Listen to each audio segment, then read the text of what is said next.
पदवीधरांच्या प्रश्नासाठी म्हणून तुम्ही उभे राहत असताना पदवीधरांच्या प्रश्नांचा अभ्यास तुम्ही कशा पद्धतीने केला आहे का स्वतः पदवी घेत असताना तुम्हाला येत गेलेले प्रश्न त्याच्याकडे अधिक जाणीवपूर्वक पाहत होतात? नाही, विद्यार्थी दशेपासून राजकारणामध्ये आहे, कारण वडिलांचा वारसा आहे. बरोबर. त्याच्यामुळे स्टुडंट काउन्सिलच्या निवडणुका, त्यानंतरच्या काळामध्ये मग NSUI मध्ये प्रवेश, मग सिनेट मेंबर म्हणून निवडून येणं, आणि ते सुद्धा मी दोन्ही वेळा पदवीधर मतदारसंघामध्ये ऐतिहासिक मतांनी निवडून आलो होतो नागपूर विद्यापीठामध्ये. तर त्या 10-15 वर्षाचा जो काळ होता, जो कालखंड होता, तर तो विद्यार्थी दशेमध्ये सातत्याने त्यांचे प्रश्न, त्यांचे मोर्चे, त्यांची ओरड, त्यांचं नेमकं काय म्हणणं आहे, त्यांना लोकांकडनं सरकारकडनं का अपेक्षा आहे. कारण तरुणाई जी आहे ही प्रत्येक देशामध्ये तरुणाई ही ठरवत असते की त्यांना कशा पद्धतीचं कल्चर पाहिजे, त्यांना नेमकं काय पाहिजे. तर या तरुणाईला ते ओळखायचं असते. तर त्या तरुणाईसोबत काम करण्याची संधी मिळाली. त्याच्यामुळे पदवीधर मतदारसंघ माझ्यासाठी नवा आहे असं बिलकुल नाही. आणि आता या मतदारसंघामध्ये सातत्याने 1 वर्षापासून मी तयारी करतोय. तर एवढ्या जवळून प्रश्न पाहिले.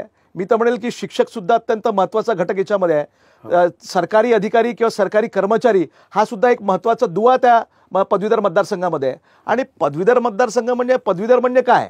शेतकरी सुद्धा तुमचा पदवीधर आहे, तुमची घरची गृहिणी सुद्धा पदवीधर आहे, तुमचा सरकारी अधिकारी सुद्धा पदवीधर आहे, वकील सुद्धा पदवीधर आहे, तोही पदवीधर आहे. तर पदवीधर कोणी नाही असं कोणीच नाही. तर सर्वसमावेशक असा हा मतदारसंघ आहे.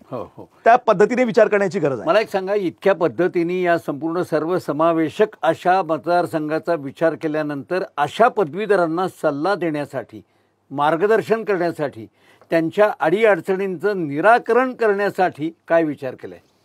सर, त्याच्यामध्ये पदवीधर मतदारसंघामध्ये काम करताना मला जे मला मगाशी जाणवलं आणि मी सांगितलं की पदवीधरांचा आमदार हा पदवीधरांसाठी नेमकं काय करतोय हे लोकांना दिसायला पाहिजे किंवा ते समाजामध्ये तसं दिसलं पाहिजे.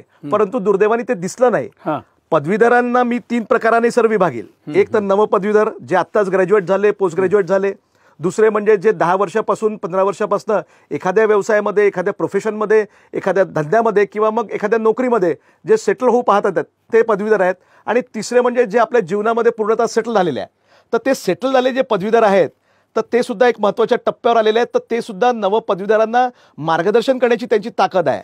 आणि या नवपदवीधरांना त्यांना त्या निराशेच्या गर्केतून बाहेर काढण्याचं आव्हान हे तुमच्या आमच्या पुढे आहे. कारण शेवटी आज रोजगार, शेवटी पदवीधर म्हणजे काय, तर पदवीधर कुठली पदवी घेऊन आल्यानंतर त्याला काय पाहिजे, त्याला नोकरी पाहिजे, त्याला रोजगार पाहिजे, त्याला एंटरप्रेन्योर बनायचं आहे, त्याला व्यवसायी बनायचा आहे. तर त्याचं जर अचूक मार्गदर्शन जर करणार नसेल कोणी तर मग त्याचा काय उपयोग आहे. म्हणून त्या अनुषंगाने माझा तो दृष्टिकोन तो आहे, माझं ध्येय ते आहे की माझ्या विदर्भामधला राहिलेला, मागे राहिलेला हा जो काही पदवीधर आहे तर त्या पदवीधराला मेन स्ट्रीममध्ये आणायचं. पुण्या मुंबईच्या त्या धर्तीवरचे जे काही तुमचे इन्स्टिट्यूशन्स आहेत तर त्या धर्तीवरच्या त्या इन्स्टिट्यूशन नागपूरला आल्या पाहिजे. आणि त्या ठिकाणी आज जे आम्हाला मुंबईला, पुण्याला, बँगलोरला, हैदराबादला नोकरीसाठी पळावं लागते, आईवडिलांच्या दूर राहावं लागते, तर ती वेळ नवीन पिढीवर येऊ नये यासाठी रोजगाराचे वेगवेगळे दालनं उभे करण्याची ताकद ती मात्र त्या आपल्या विधिमंडळाच्या कामकाजाच्या माध्यमातून येऊ शकते असं माझं स्पष्ट मत आहे. हे सगळं करत असताना हा विचार करण्यासाठी म्हणून काही कॉल सेंटर वगैरे सारखं एक्झॅक्टली कॉल सेंटर त्या विदर्भ लेवलला सुरू करण्याची आवश्यकता आहे. इन्क्युबेशन सेंटर्स निर्माण करण्याची गरज आहे. त्यामधून त्या ठिकाणी आर्थिक आपल्याला पुरवठा करून घेता येईल का, त्याची ग्रोथ कशी करून घेता येईल. विद्यापीठ जसं आमच्या विदर्भामध्ये 3 विद्यापीठ आहेत. एक राष्ट्रसंत तुकडोजी महाराज नागपूर विद्यापीठ, दुसरं नव्यानं निघालेलं गोंडवाना विद्यापीठ आणि तिसरं संस्कृत विद्यापीठ. तर या विद्यापीठ केवळ हे पदवी निर्माण करणाऱ्यांचे कारखाने होऊ नये आणि मग पदवीसोबत रोजगाराभिमुख, व्यवसायाभिमुख त्यांना काहीतरी रोजगार मिळाला पाहिजे, एक्झॅक्टली त्यांना काउन्सिलिंग मिळालं पाहिजे, मार्गदर्शन मिळालं पाहिजे. या दृष्टिकोनातनं त्यांना विशेष आर्थिक सहाय्य देऊन केंद्र सरकार, राज्य शासनाकडनं दिलं पाहिजे. आणि ते पॅकेज देऊन या ठिकाणी मोठ्या प्रमाणामध्ये एक क्लस्टर तयार करण्याची गरज आहे. आणि त्या क्लस्टरच्या माध्यमातून त्या विद्यार्थ्यांना, पदवीधरांना सामावून घेण्याची गरज आहे. आणि हे जर होणार नसेल तर मग ते सगळं दुर्दैव आहे. कारण नुसतंच आपण पाहतोय इन्फ्रास्ट्रक्चर म्हणजे काय, मेट्रो आहे, बरोबर आहे, मेट्रो ही काळाची गरज आहे, सिमेंटचे रस्ते काळाची गरज आहे, तुमचे मोठे मोठे फ्लायओव्हर काळाची गरज आहे ना. परंतु हा जो पदवीधर आहे हा जोपर्यंत आपल्या पायावर सक्षम होणार नाही तोपर्यंत तुमचा समाज मोठा होणार नाही, देश मोठा होणार नाही, राज्य मोठा होणार नाही. म्हणून त्याचा दृष्टिकोन लक्षात ठेवून त्याला केंद्रबिंदू ठरवून हे तुम्हाला विचार करावा लागेल की ग्रामीण भागातली अर्थव्यवस्था कशी त्याला स्पीडअप करायची, कारण नुसतंच अर्बनायझेशन जर आपण केलं, लोक मग शेती करायला पाहत नाही. तरुण मुलांना वाटतं की शेतीमध्ये नैराश्य येते, त्याच्यामुळे मग आम्ही ते नागपूरला येतात किंवा मोठ्या शहरामध्ये येतात.